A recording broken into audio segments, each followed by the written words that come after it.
do crescimento integral da personalidade. E nós vamos hoje refletir um texto que eu acho muito bonito, de Davi, que é o Salmo 139. E eu convido você a abrir a sua Bíblia, nesse que é um dos textos que descreve a formação humana, ou o começo de tudo. Do mesmo jeito que Gênesis descreve a formação da criação, o Salmo 139 descreve a formação do ser humano, o mistério do nascimento, da concepção, da gestação. E o que se diz aqui é o que todos nós já sabemos: o quanto a nossa infância pesa sobre a nossa vida presente. Não é sem motivo que hoje à noite nós vamos trabalhar um outro tema, um segundo tema, que se chama adultize-se, ou torne-se adulto. Nós vamos ver como a nossa infância pode influenciar a nossa vida de maneira intensa, conforme descrito por Davi.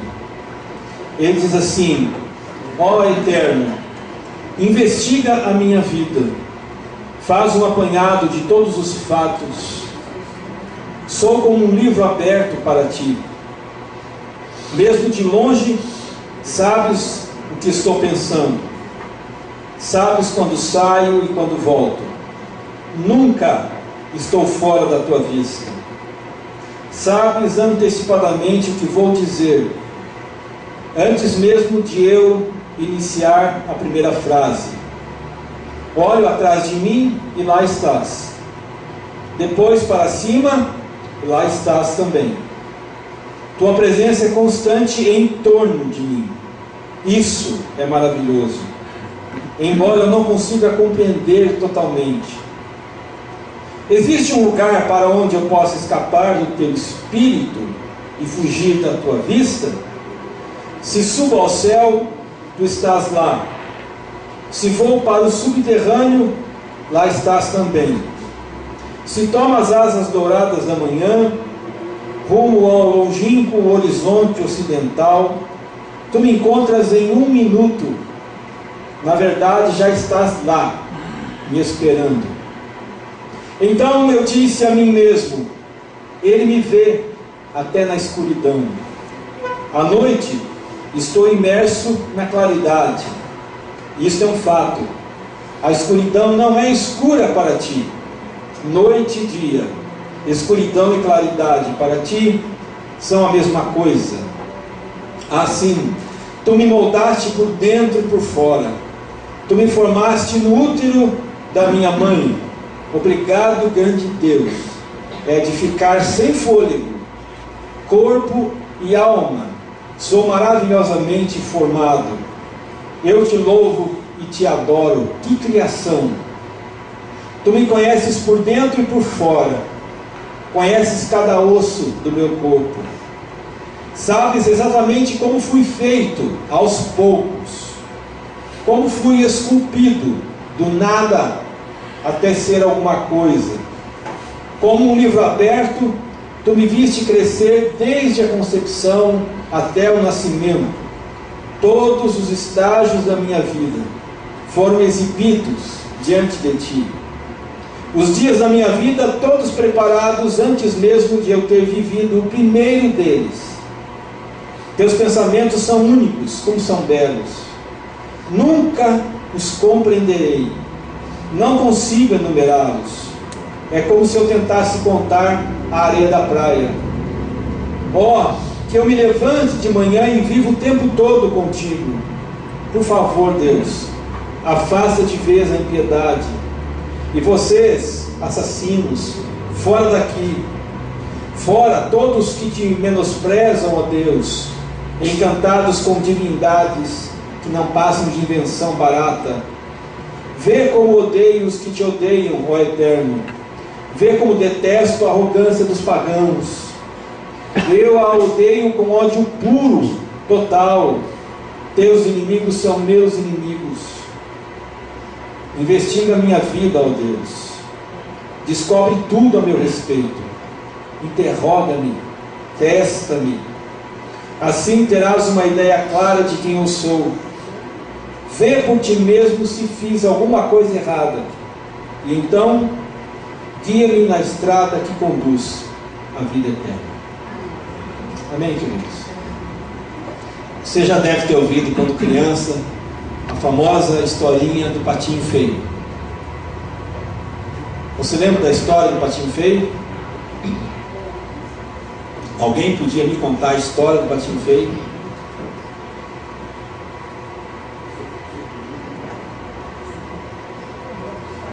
Quem deseja contar a história do patinho feio? Nasceu um patinho que era rejeitado pela família. Muito bem. Depois, Zezé contou uma parte. Quem continua a segunda parte? Ele era rejeitado pela família. E depois o que acontece?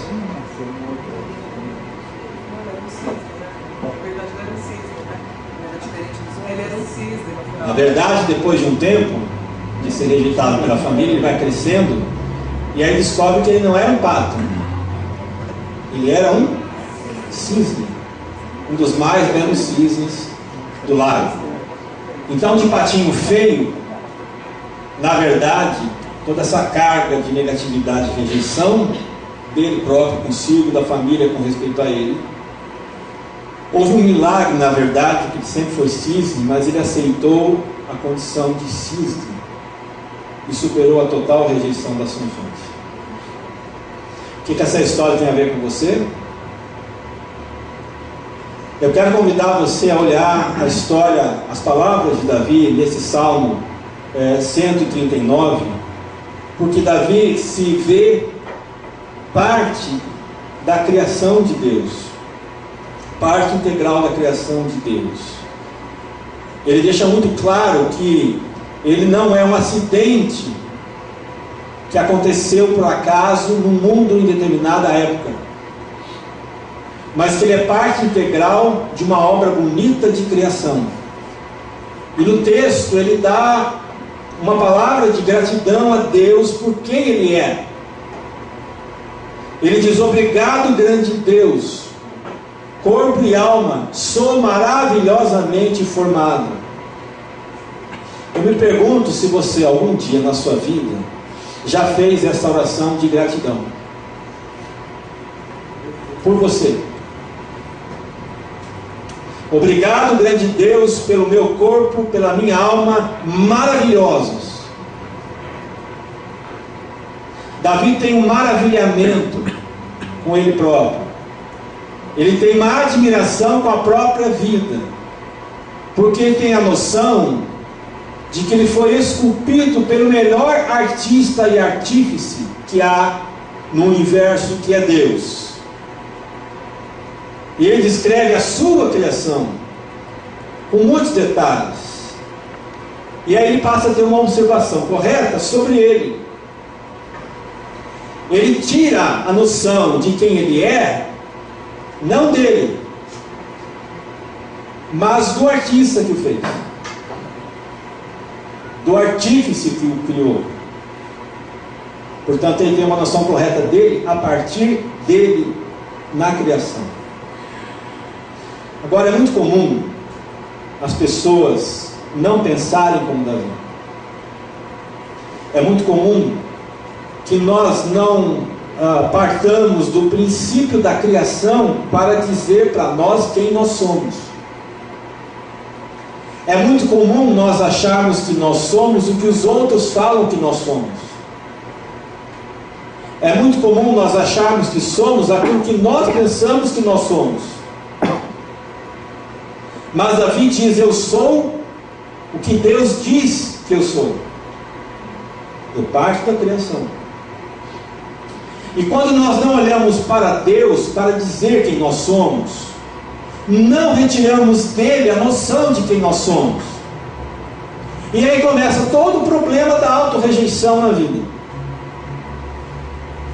Porque quando nós deixamos de lado a criação como referência, deixamos de lado Deus como autor e artífice, nós medimos a nossa própria vida sob o critério da rejeição a nós mesmos.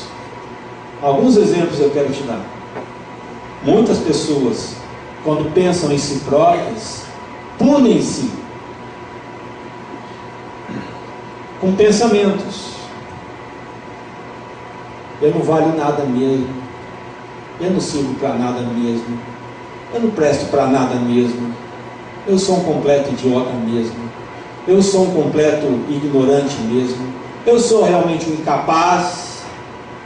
Dizem para elas, dizem isso diante do mundo, contam mentiras para si e contam tais mentiras para o próprio mundo, enchendo a mente e a boca de coisas negativas, ruins, não extraídas do princípio da criação e nem do artífice que é Deus. O segundo problema da rejeição: nós deixamos que os outros nos punam,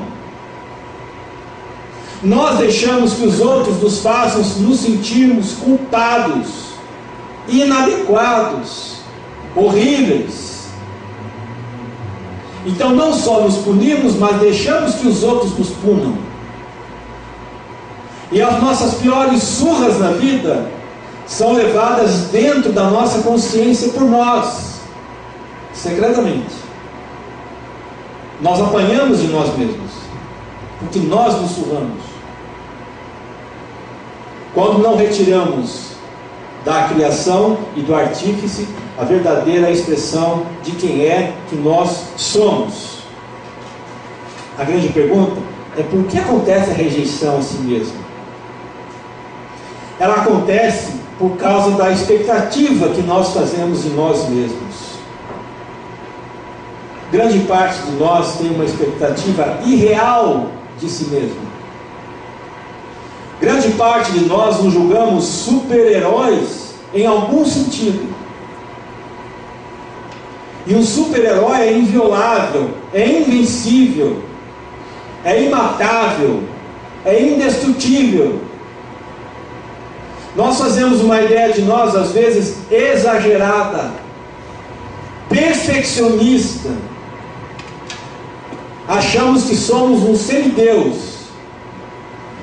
Agora é bom dizer que tudo isso é iniciado nos primeiros dias da nossa formação dentro da nossa casa. Porque todos nós, como crianças, tentamos merecer, conseguir o amor dos nossos pais. Todos nós. E toda a cultura familiar reforça isso ao longo das gerações. Todas as famílias reforçam isso. Que você vai ganhar uma estrelinha quando você fizer uma coisa muito boa. E você vai ganhar um borrão quando fizer algo errado. Que você vai ganhar um presentinho quando fizer tudo certinho. Mas quando você fizer algo não bom, você vai ganhar um castigo. Quando você fizer aquilo que eu tenho expectativa que você faça, eu te dou aquele presente. Quando você não fizer aquilo que eu quero que você faça, eu te removo, retiro alguma coisa que você gosta. E então nós vamos crescendo e vamos percebendo que jamais vamos atingir aquele padrão esperado dos pais. Porque, aliás, alguns pais que não servem para ser pais, eles criam os filhos como alter ego. Ou seja, eles criam os filhos querendo que os filhos sejam cópias deles. Eu já conheci vários e várias mães que diziam: eu não pude ser modelo, eu queria muito ser modelo, mas minha filha vai ser modelo. E aí investe pesado, faz um book da filha, e faz o que for preciso e gasta o que for necessário para que a filha seja modelo. O pai diz: eu queria muito ser advogado, como eu não pude ser advogado, meu filho vai ser advogado. Projetam seus fracassos na vida dos filhos. E os filhos vão crescendo com essa noção de que jamais vão conseguir agradar o pai ou a mãe. Eles acreditam que estão sempre aquém desse padrão. E dentro da cabeça e do coração deles, eles se acham incompetentes, sem talento para outra coisa, e até indignos de afeto, de amor, de carinho. Pode ser que alguns de nós tenhamos isso, crescido com isso. E isso afeta a nossa vida adulta. Agora, nós aprendemos hoje com Davi alguns critérios, algumas práticas para superarmos essa auto-rejeição. A primeira delas é entender que a nossa vida é um projeto de Deus. A expressão de Davi é essa: tu me moldaste por dentro e por fora. Tu me formaste no útero da minha mãe.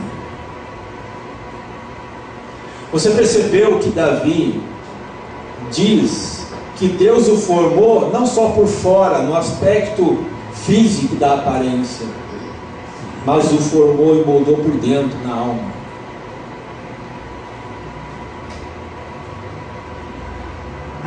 E ele diz: tu me formaste no útero da minha mãe.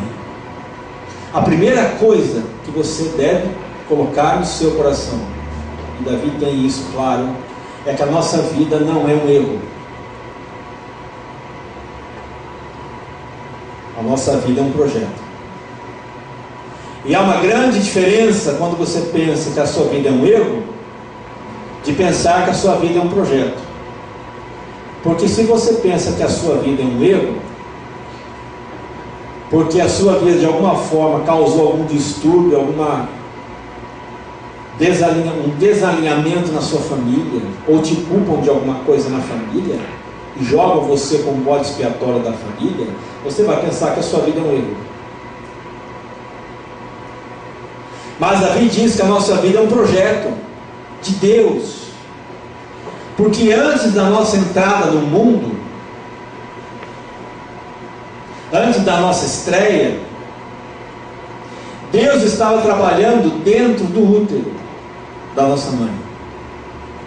E você pode imaginar o que estava acontecendo dentro do útero da sua mãe, enquanto você não havia ainda nascido. Todos os detalhes, cor do cabelo, cor da pele, cor dos olhos, estrutura física, altura. E a palavra que Davi usa para descrever o trabalho de Deus é moldar. E para fazer um molde, o artista é obrigado a usar as mãos. O que significa dizer que Deus usou as mãos dele para nos formar no ventre da mãe. Você foi tocado pela mão de Deus no ventre, no útero da sua mãe. E só isso já daria motivos mais do que suficientes para você entender que as mãos de Deus moldaram cada detalhe da sua vida, corpo e alma. Agora, se você fizer uma comparação, quando Davi diz que Deus formou no ventre e no útero, e se você olhar para os elementos da criação, você sabe, todos os elementos da criação, primeiro dia, segundo dia, terceiro, quarto, quinto, todos os dias da criação, do primeiro ao quinto dia, eles são originados. Mas eles são originados só com uma palavra. Deus não molda o carneirinho, o leão, a árvore, a montanha. Deus não põe a mão nessas coisas. É apenas pela palavra. E disse Deus: haja luz e houve luz. E disse Deus: haja separação da porção molhada da terra seca. E assim foi.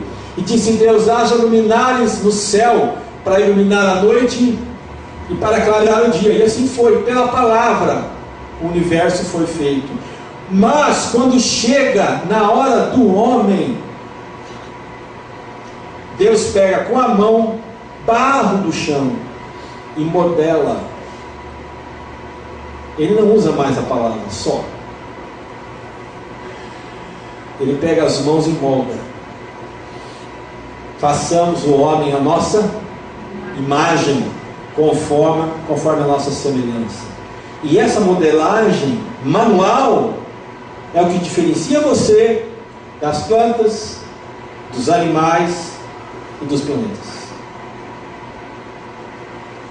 E quando Deus termina a obra da criação, no sexto dia, depois de fazer o homem e a mulher, Ele celebra. E Ele diz: ficou tudo muito bom. Tudo muito bom. Essa é a expressão dele. E queridos, se ficou tudo muito bom, isso inclui você. Isso inclui a mim. E diante dos olhos de Deus é maravilhoso você ser quem você é, eu ser quem eu sou. Não há nada de errado em você ser quem você é. Não há nada de errado em eu ser quem eu sou. Davi então dá uma dica importante para você e para mim. Toda vez que você começar a ter algum sentimento interno de rejeição a si próprio, agradeça a Deus, porque Deus gostou do que fez ao fazer você.